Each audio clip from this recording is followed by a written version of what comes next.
किती जणांवर कारवाई करणार? मुळात हे सायलेन्सर अवैधरित्या बसवलेले आहेत. मूळचे कंपनीचे सायलेन्सर काढून आवाज करणारे, फटाका वाजणारे सायलेन्सर बसवले आलेले आहेत. आणि या सायलेन्सरमुळे जनतेच्या अनेक तक्रारी आहेत की जे असे सायलेन्सरचे आम्हाला रात्री बेरात्री त्रास होतो, दिवसा पण आवाज करत मुलं हिंडतात. असे सायलेन्सर बऱ्यापैकी बहुतांश वाहनाला बसवलेले आहेत.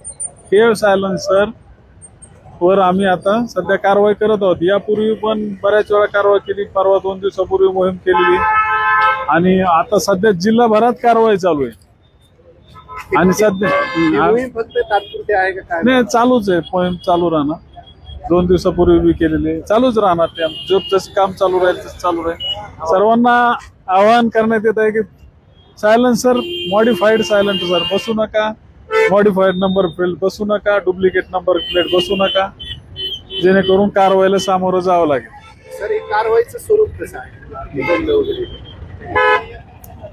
आपण त्यांना एक मोटर व्हॅन ऍक्टचे 119च्या प्रमाणे कारवाई करतो, दंडात्मक कारवाई पण करतो आणि त्यांचं सायलेन्सर पण आपण जप्त करत आहोत.